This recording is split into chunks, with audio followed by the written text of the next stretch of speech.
God. Yes, God, the maker and giver of life. And by life, I mean any and all manner and substance, seen and unseen, what can and can't be touched.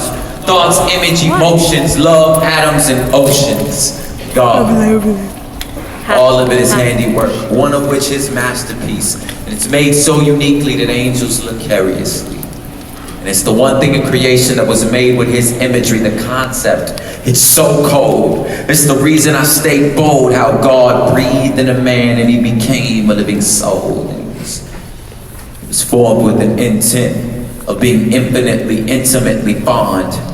Creator and creation held an eternal bond. And he was placed in perfect paradise till something went wrong and the species got deceived and started lusting for his job. An odd list of complaints, as if the system ain't working, and used that same breath he graciously gave us to curse him.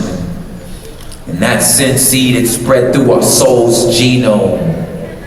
And by nature of your nature, your species, you participated in the mutiny. Our sins. Its nature inherited, and it blackened the human heart. It was over before it started, deceived from day one, and led away by our own lust. There's not a religion in the world that doesn't agree that something's wrong with us. The question is, what is it? How do we fix it? Are we eternally separated from a God that may or may not have existed? But that's another subject. Let's keep grinding. Besides trying to prove God, it's like defending a lion, homie. Don't need your help. Just unlock the cage and move on how our debt can't be paid. See, short and sweet, the problem, sin. Yes, sin. Boy, that's a cancer, an asthma, choking out our life force, forcing separation from this perfect and holy God. And the only way to get back is to get back to perfection. But silly us, trying to pass the course of life without referring to a syllabus.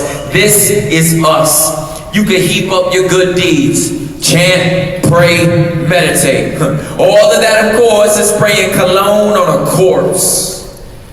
You can choose to ignore it, as if something don't stink, like stepping in dog poop and refusing to wipe your shoe. But all of that ends with how good is good enough. Go ahead, take your silly list of good deeds, line them up against perfection. Good luck. As life past your pay grade, cost of your soul, you ain't got a big enough piggy bank that you could give it a shot. But I suggest you throw away the list, because even your good acts are an extension of your selfishness. But here's where it gets interesting. I hope you're closely listening. Please don't get it twisted. It's what makes our faith unique. See, here's what God says is part A of the gospel. See, you can't fix yourself. Quit trying. It's impossible. And sin brings death. Give God his breath back. You owe him. Eternally separated. The only way to fix it is for someone to die in your place, but that someone gotta be perfect, or the payment ain't permanent. So if and when you find a perfect person, you could get him or her to willingly trade their perfection for your sin and death. Clearly, since the only one that can meet God's criteria is God, God sends himself as Jesus to pay the cost for us. Boy, that's his righteousness, and it's his death, and it functions as payment. Yes, payment. Writes a check with his life. But at the resurrection, we all cheered, because that means that check cleared. Hey, pierced feet, pierced hands, blood-stained Son of Man, fullness, forgiveness, free passage into the promised land. That same breath that God breathed into us, Christ gave up to redeem us. And anyone and everyone, and by everyone, I mean everyone, that puts their faith and trust in him, and him alone, can stand in full confidence of God's forgiveness. Here's what the promise is. You are guaranteed full access to return to perfect unity by simply holding to Christ. Christ alone. You're receiving life. Yes, life.